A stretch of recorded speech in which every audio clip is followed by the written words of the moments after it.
Hello everyone, my name is Riddhi. तो इस lecture में हम लोग सोशल रिलीजियस रिफॉर्म मूवमेंट से कंटिन्यू कर रहे हैं। तो अभी तक हमने ईस्ट इंडिया की जितनी भी सोशल रिलीजियस रिफॉर्म मूवमेंट्स थी वो कवर की थी, और जितनी भी पर्सनालिटीज़ थी वो हमने कवर की थी। इस लेक्चर में हम लोग वेस्ट इंडिया की जितने भी रिफॉर्म मूवमेंट्स पर्सनालिटीज़ हैं वो देखेंगे।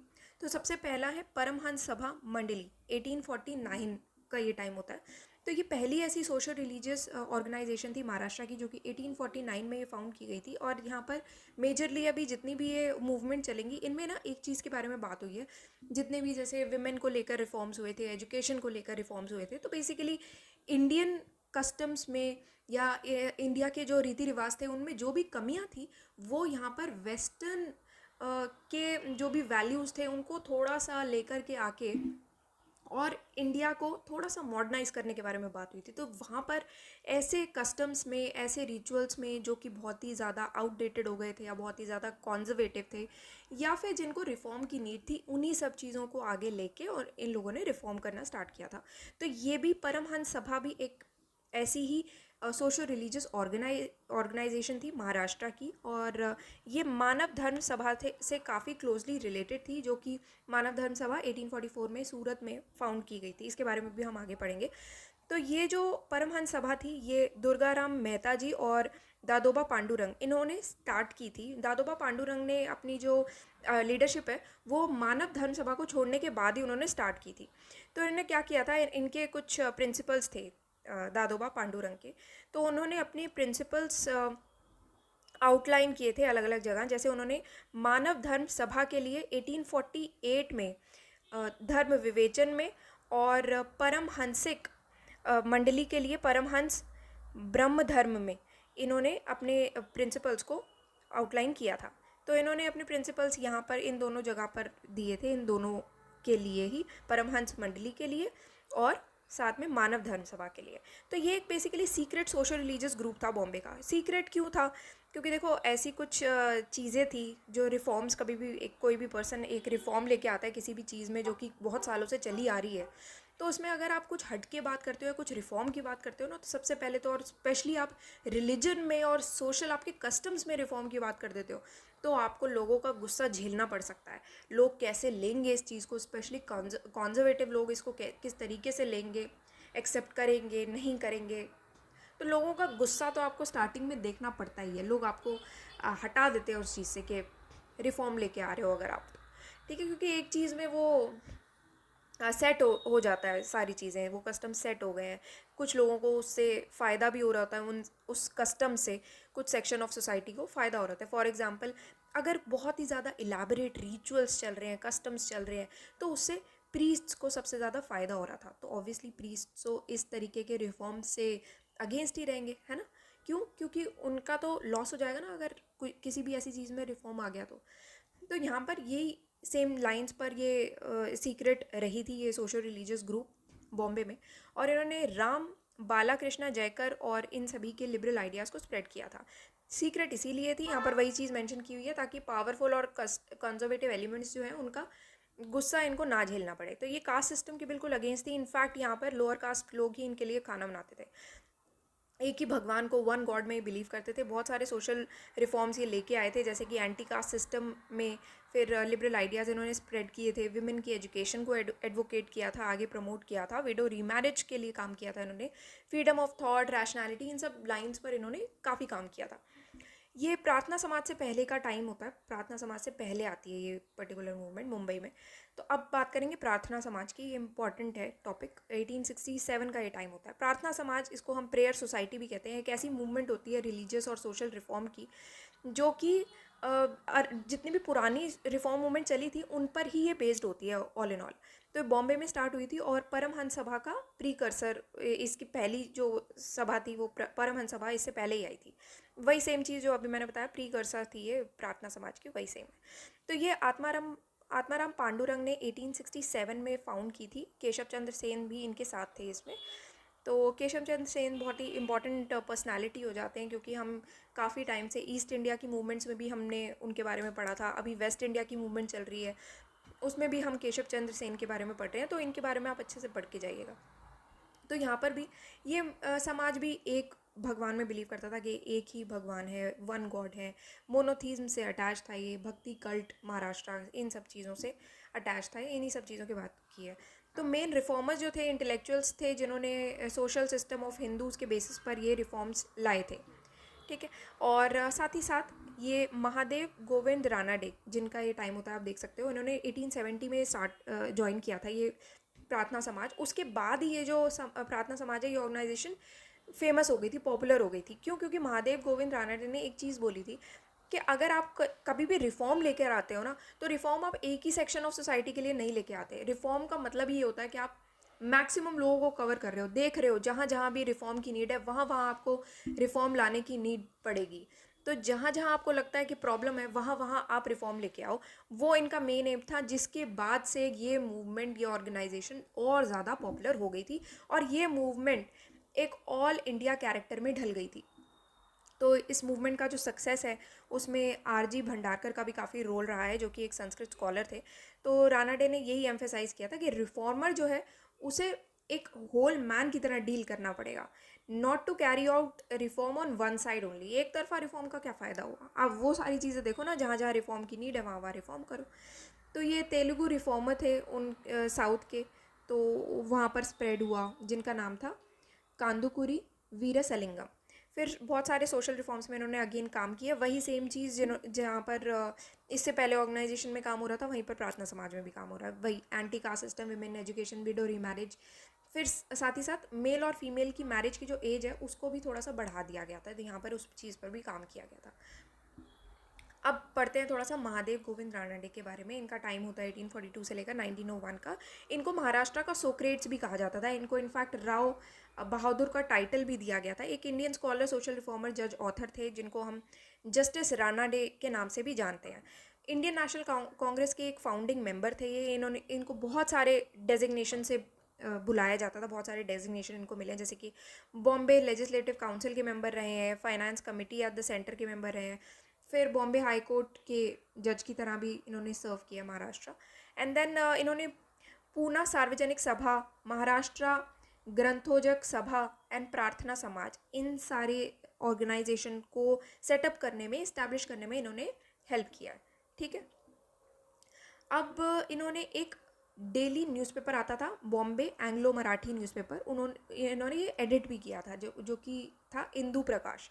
तो अब ये ना, ये न्यूज़पेपर्स, मैगजीन्स, किसने क्या लिखा था, किसके क्या जर्नल्स थे, तो ये सब आप एक पेज पर अपने पास अलग से लिख के रखो, क्योंकि ये सारी चीज़ें ना एग्ज़ाम में पूछ लेता है कि किसका न्यूज़पेपर था ये, और या फिर ये पर्टिकुलर पर्सन ने कौन सा न्यूज़पेपर स्टार्ट किया था। तो ये सारी चीज़ें ना पूछ लेता है एक ही पेज पे उसको। आप ये ऐसी चीज़ें हैं जो रट्टे वाली चीज़ें हैं और आपको रोज़ ही इसको देखना पड़ेगा, रिवाइज़ करना पड़ेगा। जैसे मैप्स है, अब कोई जगह कहीं पर है, उसका आप कुछ कर नहीं सकते ना। ऐसे ही न्यूज़पेपर किसी ने स्टार्ट किया था, उसको कुछ कर नहीं सकते और रटनी पड़ेंगी चीज़ें। तो वही आपको सेम कुछ अपने कुछ ट्रिक्स एंड कुछ लगा के उसको याद करने की कोशिश करो। तो इनकी जो एक्टिविटीज़ थी रानाडे की, ये वेस्टर्न कल्चर से, कॉलोनियल स्टेट से काफ़ी इन्फ्लुएंस थी इनकी एक्टिविटीज़। इनफैक्ट इन्होंने बहुत ही सारी जगह पर काम किया था। रिलीजियस रिफॉर्म लेके आए थे, पब्लिक एजुकेशन पे काम किया था, साथ ही साथ इंडियन फैमिली के अंदर भी रिफॉर्म लेके आए थे। तो बेसिकली इनको ये लगता था कि इंडियन कस्टम्स में कुछ जो गुण थे वो थोड़े से कम ही थे, तो हम थोड़ा सा वेस्टर्न वर्ल्ड के कुछ रिफॉर्म्स लाते हैं और इंडियन को हम वेस्टर्न वर्ल्ड में थोड़ी सी ढालने की कोशिश करते हैं। तो एक इस तरीके से इन्होंने इंडियन कस्टम्स को, इंडियन जो भी चीज़ें चल रही थी उनको थोड़ा सा रिफॉर्म करने के बारे में कोशिश की, बात की। इन्होंने अब क्या किया था, इंडियन सोशल रिफॉर्म मूवमेंट को एक 3 तरीके से इन्होंने रिफॉर्म करने के बारे में बात किया था। एक तो हम ये चाह रहे थे कि जितनी भी सोशल रिफॉर्म मूवमेंट चल रही है इंडिया की, उसको ये ह्यूमनाइज करे, इक्वलाइज करे, स्पिरिचुअलाइज कर दें। क्योंकि इनको ये लगता था कि इंडियन सोसाइटी में अभी ये क्वालिटीज़ नहीं है, ह्यूमनाइज, इक्वलाइज एंड स्पिरिचुअलाइज। तो उनका जो एफर्ट था वो था कि सबसे पहले तो विमेन पर फोकस करते हुए हमें ह्यूमनाइज और इक्वलाइज करना है विमेन को।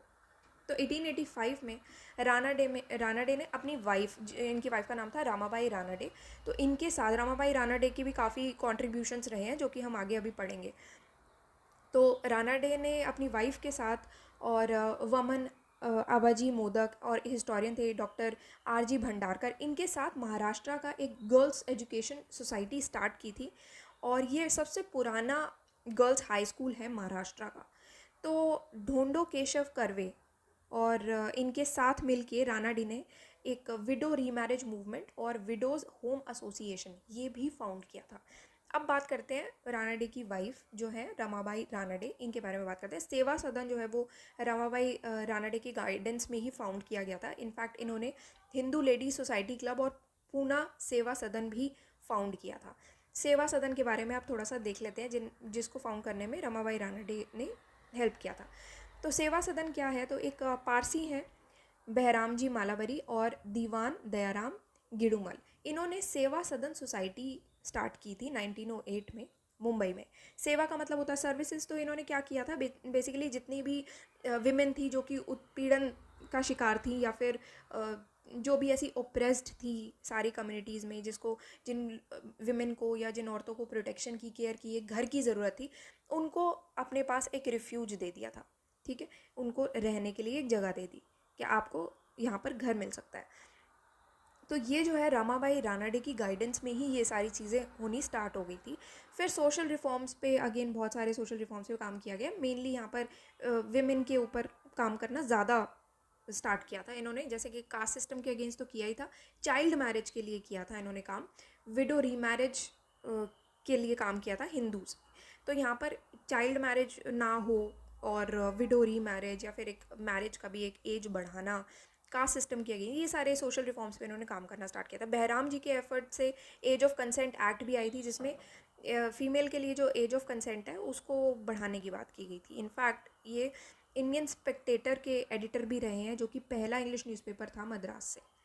अगेन आपको ये तो नाम याद रखना ही पड़ेगा, ठीक है, कि न्यूज़पेपर का क्या नाम है और किसने स्टार्ट किया था या कौन एडिटर थे इसके, ये सब चीज़ें ध्यान रखनी पड़ेंगी। फिर है गोपाल गणेश अगरकर, महाराष्ट्र। तो ये एक सोशल रिफॉर्मर थे, एजुकेशनिस्ट थे और बाल गंगाधर तिलक के काफ़ी क्लोज थे ये। इनमें तिलक में और इनमें काफ़ी आइडियोलॉजिकल डिफरेंसेस ज़रूर रहे थे, जिसके बाद से इन्होंने बाद में छोड़ दिया था वो अपना रिफॉर्म मूवमेंट। ठीक है, तो इन्होंने एक न्यू इंग्लिश स्कूल फाउंड किया था। फिर Deccan education society and Fergusson college, इन्होंने Tilak, Vishnu Shastri Chiplunkar and Mahadev Ballal Namjoshi, V S Apte, V B Kelkar, M S Gole and N K Dharam, ये नाम आपको याद रखने पड़ेंगे। तो उन्होंने इन सब के साथ मिलके ये सारी चीज़ें स्टार्ट की थी, स्कूल, कॉलेज, सोसाइटी, ये सब चीज़ें। ठीक है, और बाद में उन्होंने छोड़ दिया था, जैसे कि मैंने आपको बताया कि उनके बाल गंगाधर तिलक के साथ कुछ आइडियोलॉजिकल डिफरेंसेस हो गए थे, जिसकी वजह से उन्होंने बाद में ये छोड़ दिया था। बट स्टार्ट तो उन्होंने इन्हीं सब के साथ मिलकर ही किया था। साथ में केसरी जो एक मराठी न्यूज़पेपर है, वो उसके फर्स्ट एडिटर भी रहे हैं। और केसरी जो है तिलक के द्वारा फाउंड किया गया था 1881 के टाइम में। और पीरियोडिकल सुधारक के भी एक ये फाउंडर रहे हैं। फिर नेक्स्ट है गोपाल हरि देशमुख, लोकहितवादी, महाराष्ट्र। ये इनका टाइम होता है 1823 से लेकर के 1892 का। ये एक रिफॉर्मर थे और बहुत सारे पीरियोडिकल्स इनके नाम पे, जैसे प्रभाकर, हितेचु, ज्ञान प्रकाश, इंदु प्रकाश, लोकहितवादी, तो ये सारे पीरियोडिकल्स इन पर इन्होंने काम किया है। इन्होंने पानीपत वॉर लिखी थी, कलयुग, जाति भेद, ये सारी चीज़ें आप पढ़ सकते हो। ये इन्होंने इस पे काम किया था, ये अगेन रट्टे वाली चीज़ें हैं। तो इन्होंने ये कहा था कि अगर रिलीजन जो है वो सोशल रिफॉर्म सैंक्शन नहीं करता है तो आप रिलीजन चेंज कर दो। क्यों? क्योंकि हर एक रिलीजन में, हर एक जगह पर सोशल रिफॉर्म्स की तो ज़रूरत आपको हमेशा पड़ेगी। जैसे जैसे टाइम बढ़ेगा रिफॉर्म्स की नीड आपको लगेगी, और रिफॉर्म्स लाना ज़रूरी भी है, टाइम के साथ साथ चेंजेस लाने ज़रूरी हैं। तो इसी वजह से अगर ऐसा कोई रिलीजन है जो कि बहुत ही रिजिडिटी पर बेस्ड है और जिसमें सोशल रिफॉर्म की कोई जगह ही नहीं है, तो आपको रिलीजन को ही चेंज कर देना पड़ेगा। ये इनका मानना था गोपाल हरि देशमुख का। तो इन्होंने कहा था कि वतन राइट्स की वजह से, जो वतन राइट्स मतलब होते हैं कि टैक्स कलेक्शन, बेसिकली वेतन को कहते हैं, तो टैक्स कलेक्शन जो है, तो वतन अधिकार, इन्होंने कहा था कि इसकी वजह से उनकी फैमिली जो है उनको देशमुख कहा जाता था, या फिर वतनदार, या फिर इसको वतनदार ऐसे भी लिखते हैं। तो ये एक ऐसा टाइटल है कोली कास्ट का, जिसका मतलब होता है लैंड ओनर्स कोलीज, मतलब कि जिनकी लैंड होती है, लैंड ओनर्स जो होते हैं, तो इनके पास टैक्स कलेक्शन के अधिकार होते हैं, तो इसी वजह से इनको देशमुख भी कहा जाता था। अब नेक्स्ट है बाल शास्त्री जंभेडकर। तो बाल शास्त्री जंभेकर जो है वो एक मराठी रिफॉर्मर रहे हैं। इनका नाम आपने सुना होगा जब भी हम रिफॉर्म मूवमेंट्स हमने मॉडर्न हिस्ट्री में भी पढ़ा था।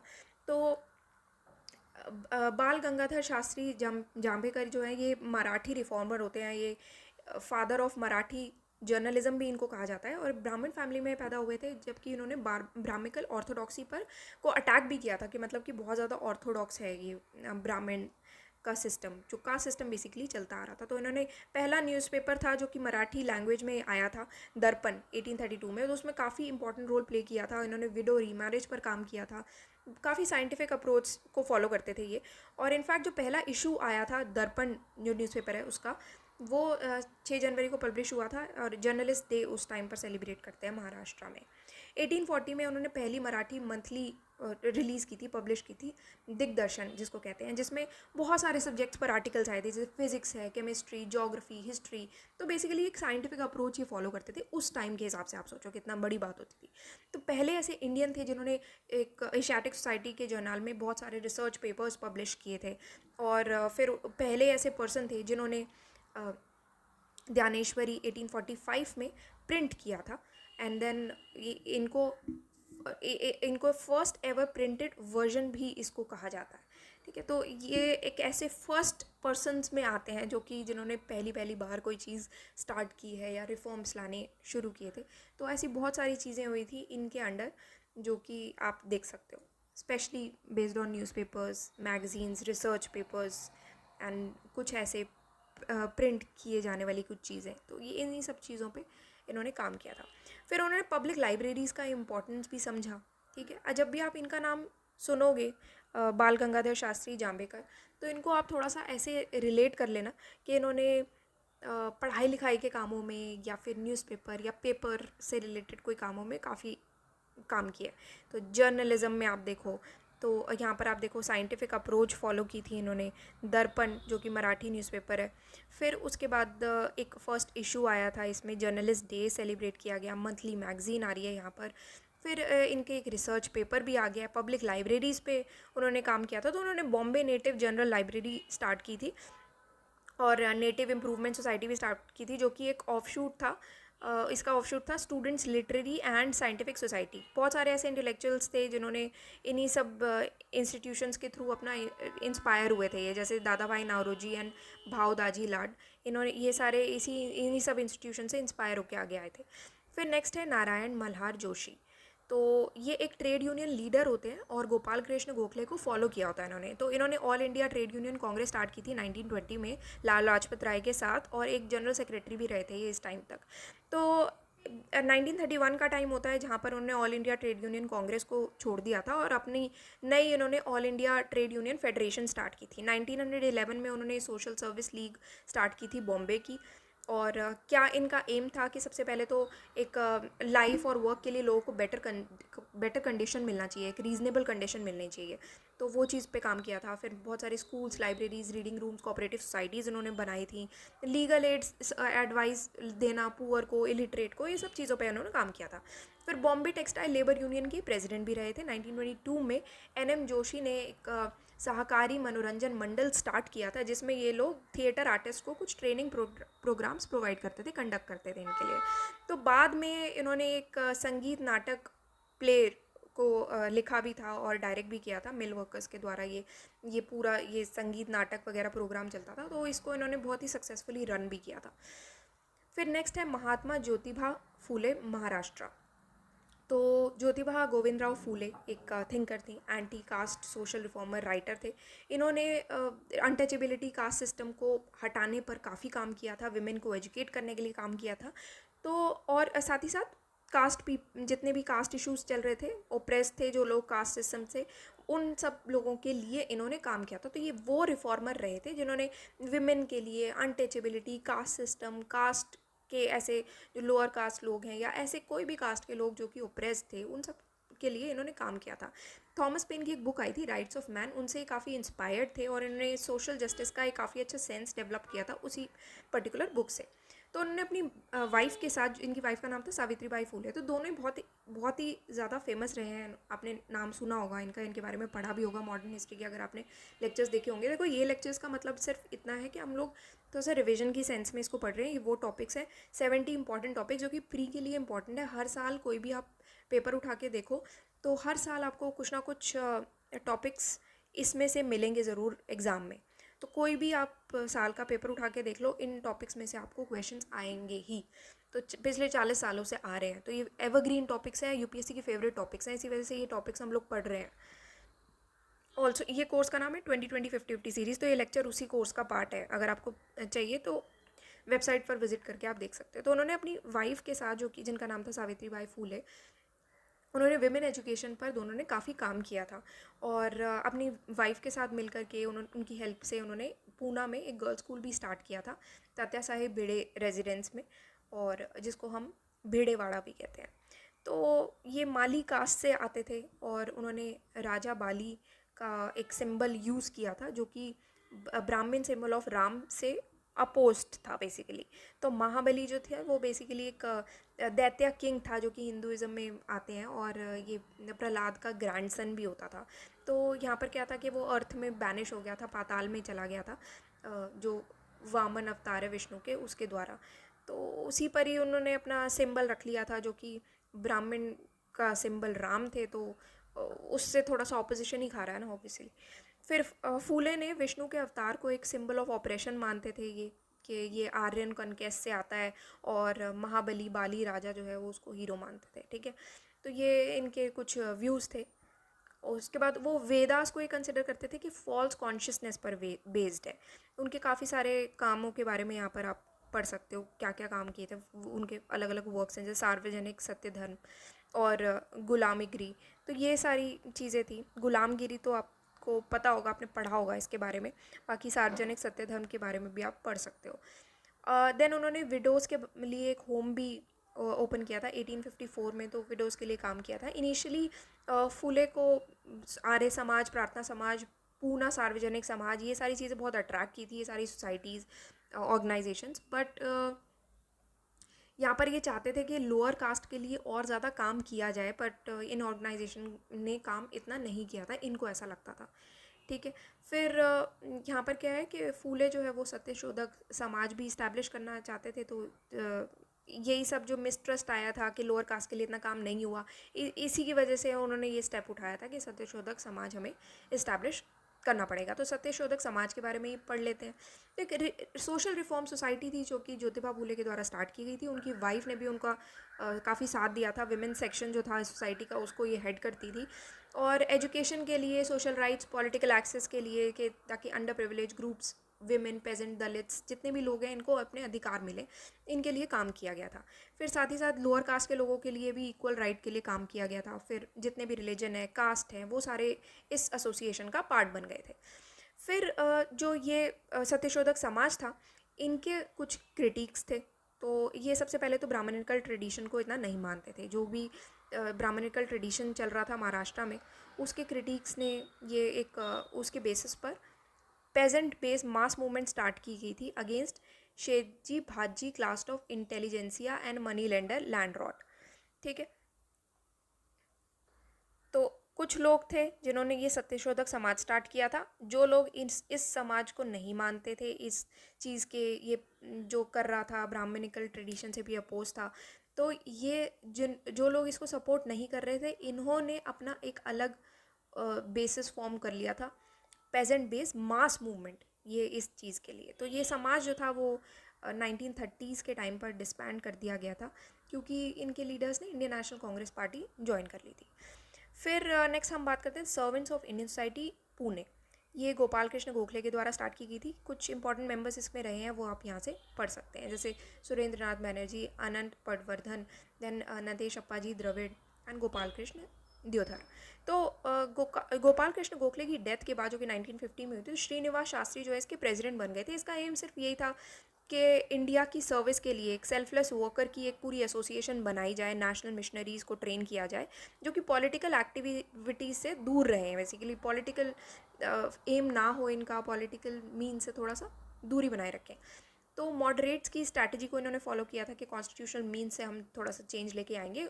गोखले ने हितवड़ा 1911 में ये पब्लिश किया था कि हितवाद पर इन्होंने काम किया था। फिर ये आश्रम स्कूल भी रन करते थे ट्राइबल गर्ल्स एंड देन बालवाड़ी के लिए। फिर नेक्स्ट हम बात करते हैं रहनुमाई मजदया सनन सभा, और या फिर पारसी रिफॉर्म मूवमेंट भी कहते हैं इसको। 1851 की ये मूवमेंट रही है।